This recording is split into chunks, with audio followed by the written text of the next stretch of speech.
Here we can see on the side, this is the back seat. The driver's side kick panel has to be removed. And then we just route the cable along the side of the vehicle underneath those panels.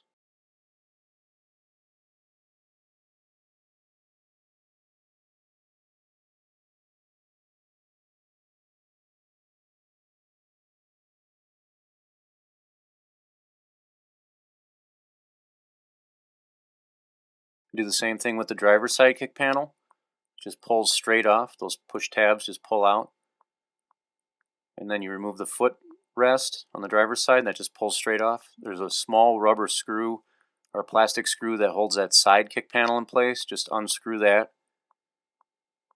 And once that's removed, the driver's side kick panel just pulls straight out.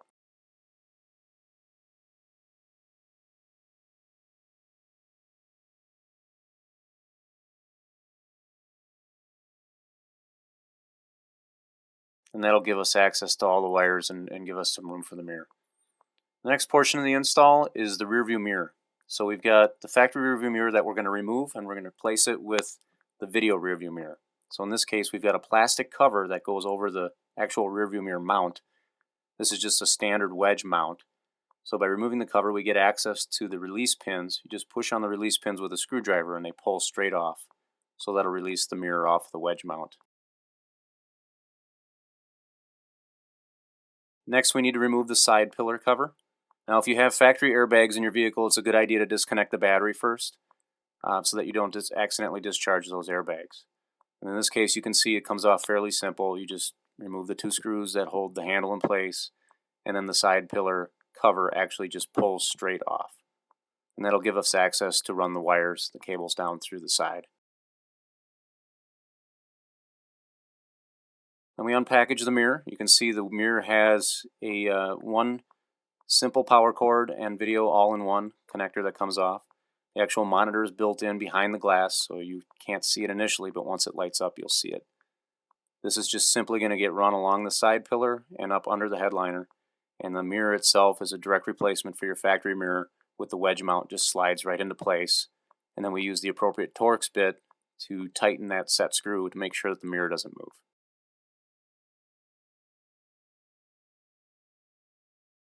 Then we'll go ahead and connect the main harness for the mirror. In order to do that, we want to get that mirror harness up inside the headliner so that it tucks in nicely.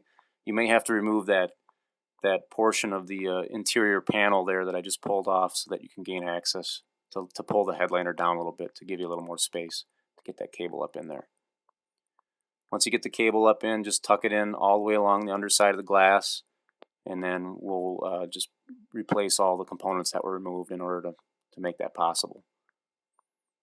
You can see we're just going to route the cable down the side pillar, the cover underneath the cover that we just removed.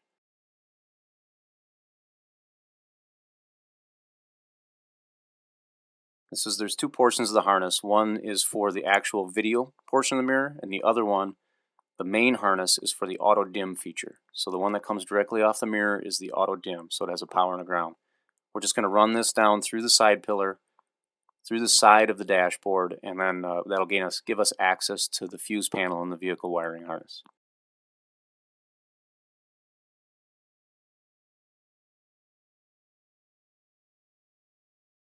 So very carefully push it down through the side of the dashboard and pull it down from the underside.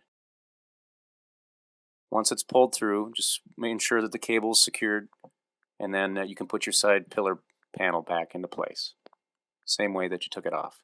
Just snaps back in, put the two screws on for the handle and the screw covers, and away you go.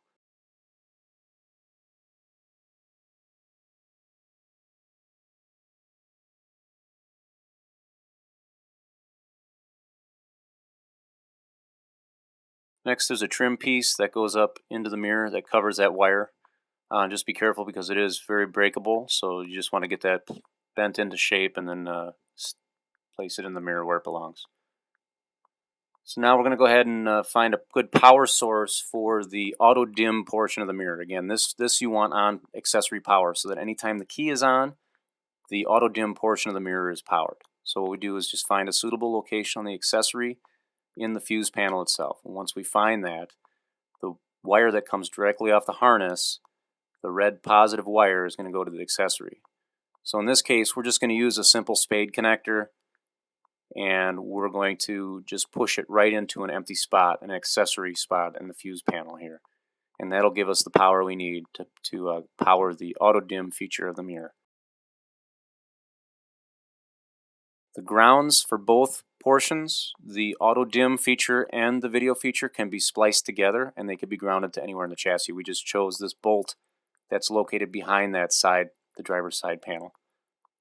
So you can see both of those ground wires being spliced together.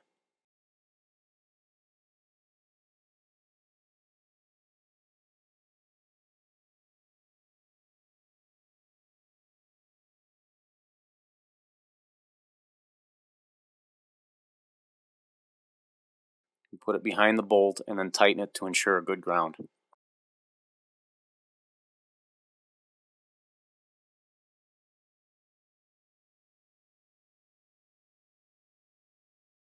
Next we have to peel back the video portion of the power, and that's going to get spliced in with the camera power wire. That's going to be the red wire that comes off of the RCA cable. So those two get spliced together, and then we're going to find a reverse power source to tap those into. And in this case, we trace this red wire with the yellow stripe all the way from the back of the vehicle, but you always want to use a 12-volt tester just to confirm it. So in this case, we'll put the vehicle in reverse with the ignition on and make sure with a 12-volt tester that this wire actually does light up when the vehicle's in reverse. We'll use the included tap splices to actually tap into that wire, and then again you want to use the video portion from the mirror and then the camera power and tap into that. You want those to come on when the vehicle's in reverse. So we'll just push those into the tap splice, crimp it together, and then close the encasement, and then it should be all set to go.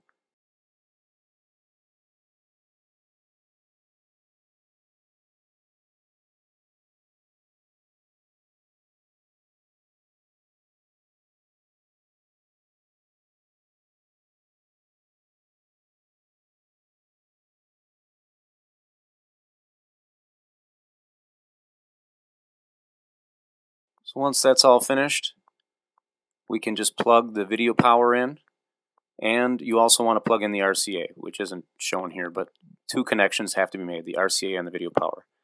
Once that's finished, you can reassemble all the panels, basically the same way you took everything apart. Footrest just pushes right back straight on. And the side panels.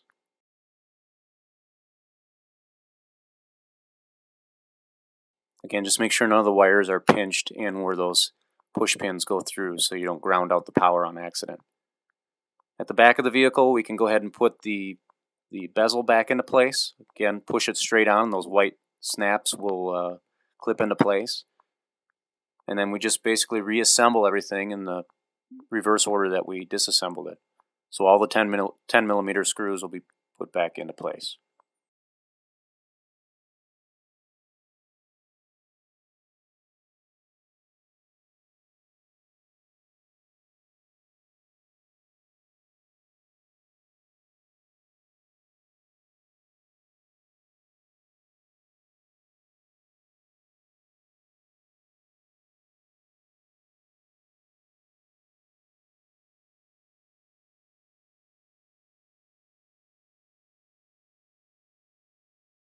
Once everything is tightened down and secure, we can use the included cable ties to tie up the camera cable to some existing wiring to make sure that it doesn't get caught up in anything and stays in place.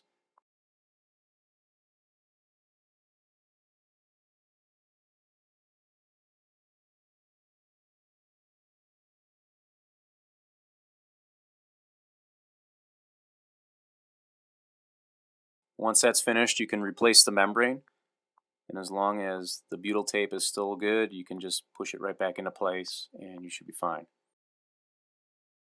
All the plastic covers that were removed to gain access to the bolts should be put back into place, and those just snap back in.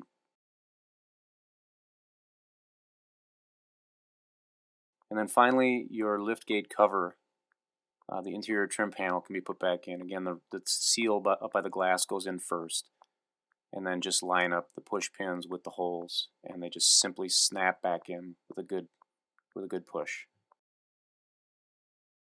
Once everything's lined up and secure, you can put the pull handle back in using the 10mm Phillips screwdriver, and then the final trim piece goes back in. And then we just want to do one final test of the system. You can see the green light on in the mirror. That's indicating you got auto dim power. Once the vehicle gets put in reverse, the auto dim power goes out, and you should see a display in the rearview mirror indicating that your camera is functioning. And that is a wrap. That's the 2006 4Runner backup camera installation from camera-source.com.